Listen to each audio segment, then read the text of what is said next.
company buys a policy to ensure its revenue in the event of major snowstorms. The policy pays nothing for first such snowstorm of the year and 10,000 for each one thereafter. The number of major snowstorms per year is assumed to have Poisson distribution with mean 1.5. Calculate the expected amount paid. Now, for Poisson, the PMF is 1.5 power x. If the mean is 1.5, it's 1.5 power x times e to the negative 1.5 over x factorial. Remember, if the mean is lambda, then it's lambda power x, e power negative lambda over x factorial. And x is the integer value 0, 1, 2, 3, and so on, because you could have 0 successes, 1, 2, 3, and so on. Also, the mean of any discrete distribution we know is equal to the summation of xfx, and that mean we already know is 1.5, and it's equal to the summation of xfx. And now notice that although the Poisson distribution starts from 0, I'm starting this summation from 1, because when x is 0, I have 0 times something which is 0, and it's therefore not contributing to the sum. Therefore, when you do the expected value of Poisson, you actually start the summation from 1. And so the x factorial, when it's opened, is x times x minus 1 factorial, and the x's cancel out, and you just get x minus 1 factorial. Now, we are given that there is no payment for the first storm, and then it's 10,000 per storm thereafter. So it means that if you have 0 or 1 storms, there is no payment, then it's 10,000.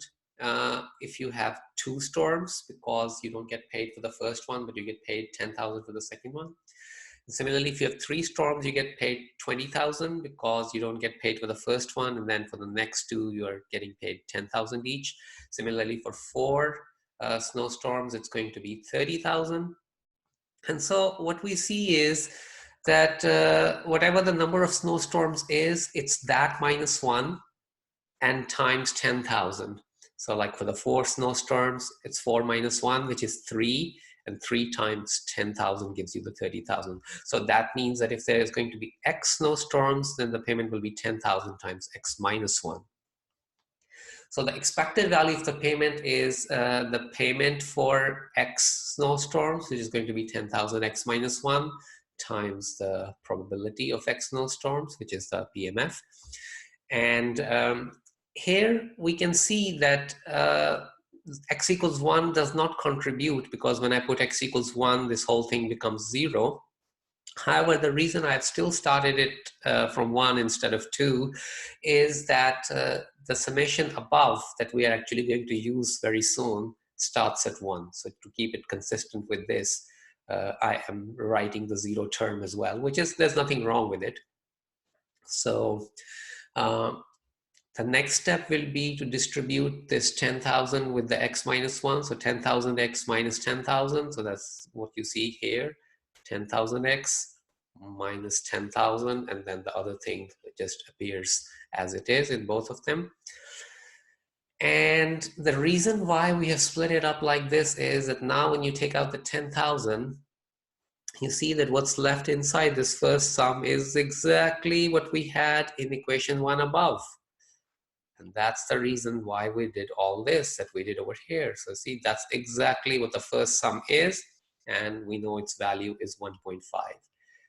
And that's what I do in the next step. It's 10,000, and then this thing is 1.5. So that's what I'm writing here in the next step.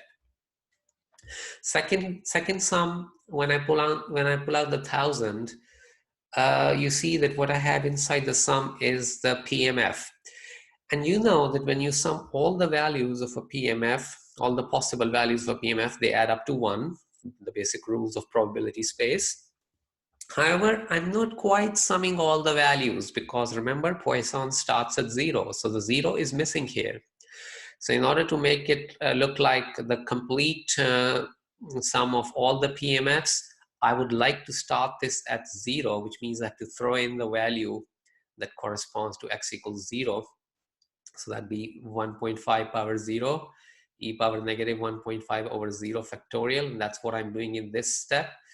So if I want to throw this value in the sum, it's going to be negative because there's this negative outside, and therefore to balance it, I need to add it back on. So that's what I've done here. And then I know that all this part is equal to 1. So that's what you see here, 10,000 times 1. And then this is just e to the negative 1.5 because this is 1 and this is 1. And all this sums up to 7231, which is choice C.